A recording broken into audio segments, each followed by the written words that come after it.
So different style of a video today, but we're catching up as far as our sleep. It's like 5 a.m. So, the days obviously aren't going by actual, Eastern Standard Time.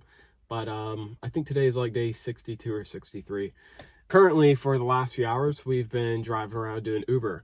Finally got a ride to be able to, do some jobs in and work obviously is transportation for us getting different places where we can make more income. So, the thing is regardless of what your situation is, you have to make do with what you've got.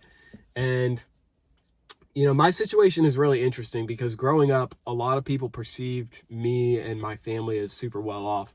I mean, hell, even for a while I thought we were like very, very good. And once I got older, once I'd gone to college and most of that financial aid, once that was on my part, I realized, oh shit, like I know zero about actually how to make money or how to contribute to the marketplace. So, our long-term goal is obviously building the different things that we're building on the blockchain to be able to raise capital, to buy businesses, buy real estate, do a bunch of roll-ups, and eventually build cities. That is the end game. But obviously, like right now we're doing the little stuff in between to figure it out, because beforehand, for the last few months, I haven't had a car. I haven't had a vehicle, which has been absolutely horrible because it's limited me to jobs, essentially just buy the house.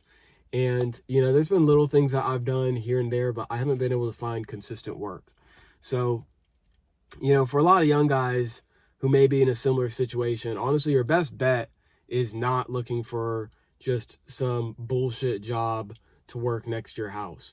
Because even had I found that, which is ridiculous, the fact that I've literally submitted multiple applications, haven't heard back from any of them, but it's like working for any of those places would have been a waste of time either. The best thing you could probably do is honestly doing something within the sales field. And we've been doing that with the real estate acquisition calls. However, with real estate acquisition, obviously big paydays generally are going to take a little bit longer for you to see the results of the input that you're putting into the business itself. So, my bread and butter, or I shouldn't say my bread and butter, but where I started was with Vector Marketing, selling knives, selling Cutco. And eventually I had moved to doing Vivint, which was selling home security systems.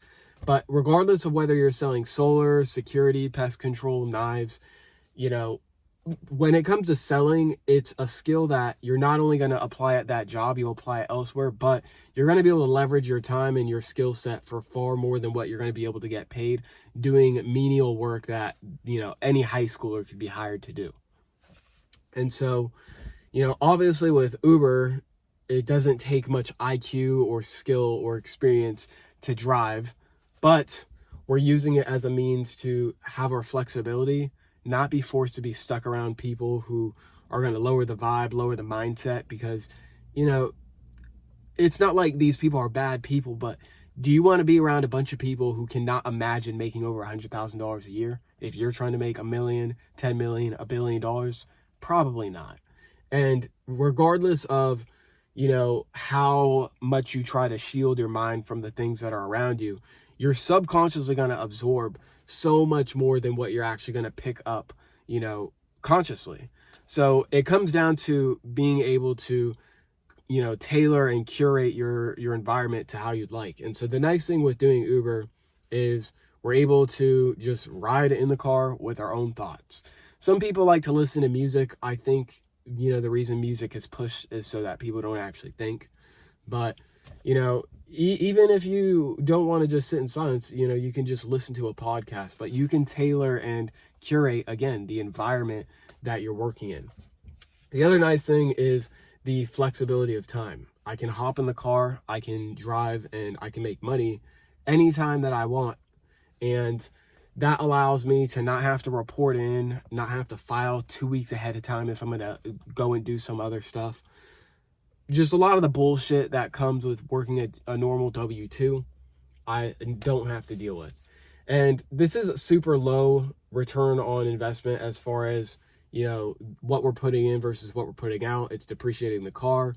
It takes time. It takes gas. However, the whole goal is just being able to cover the very core essentials, which, you know, as far as what we really need is going to be ChatGPT. I want to upgrade that fairly soon. Obviously, I need to be at the point where I'm constantly maxing out my prompts, but I think given now that we have a car, we have a means of transportation, I can finally go to the gym again. Thank fucking God.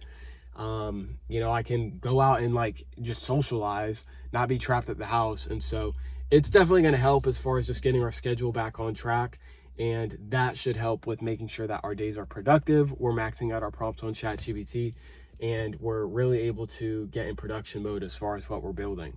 So, you know, whatever it takes, whatever it fucking takes. Like, I hate, you know, having to waste time, waste my energy being trapped in my living environment. It's not been healthy, but, you know, the nice thing is now, again, we've got a car, we've got a means of making some money, and that should be able to fund our other projects, and as well as just give me the ability to get out of the house, work other places, and really get things moving. So I'm pretty excited. The project that I think is going to make the most sense for us to start working on, given we've already got a project template for the website, and obviously we've got the contracts for our tokens, is going to be a lending contract. This is going to be what I classify as, actually, I won't get into the name of it yet, but essentially I'm going to build a platform where people can go list their NFTs and be able to use it as collateral for loans.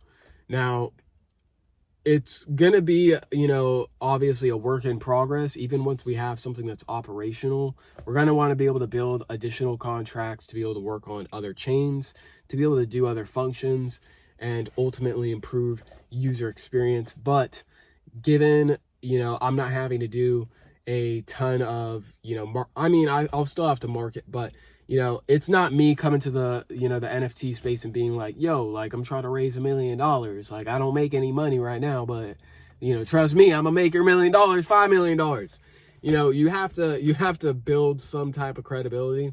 And I think having the lending contract on the chain will help with that. Obviously, I'm going to be able to work with some of my own personal connections with tokenizing some of their assets. But again, I need buyers for that. And, you know, for buyers to buy from you, you need trust. So we'll be getting on working on the lending contract. Goal is to get that done by December. And, you know, once we roll into December, it'll just be about marketing and really building the brand, the name, the hype. I don't like even using the word hype, but, you know, building some interest and obviously getting people to know what the platform's used for, because the use case itself is already incredibly useful. We'll be tracking the loans in USD. So again, you can literally pull your money. Like, let's say, for example, you bought, I mean, Ethereum hasn't pumped that much, but hypothetically, imagine you had bought Ethereum for like $1,500 back when it had dropped, and now it's currently sitting at over $3,000. You're up. But if you withdraw that money, you're going to have to pay taxes on anything that you receive gains on. So what if instead you bought an NFT, then you went on the lending platform, you put the NFT up as collateral for a loan against the value of the NFT, and now you're able to pull that equity that you had put in to Ethereum and is now appreciated as capital gains. You can pull that equity tax-free because it's a loan. You didn't sell your crypto. And so from there, you know, let's say as far as like the loan itself, it's being tracked in USD. So you're not ever at the worry of, oh my God, like Ethereum's crashing back to $1,000. Now I have to pay back 3 times what the loan amount is. It's tracked in USD, and so that should make it very viable for conditions, especially when people are expecting a downturn of the market, which will come in 2026. I'm telling you, there will be one of the biggest corrections in the crypto space in 2026. And so we're building in anticipation for that. There's a lot of hype around meme coins right now, and hype is the proper word for it because that's all it is. But we're staying focused. You know, the thing is this fast money, it's there. And trust me, I've had plenty of good ideas. Like I'll probably make a video about the ideas, but given long-term value is what we're really trying to build, that is what our focus is on. So to make sure that I'm not taking up too much storage and battery, because I still need to get back home, I'm gonna call it here. But with that being said, I will see you guys on the next video. Peace.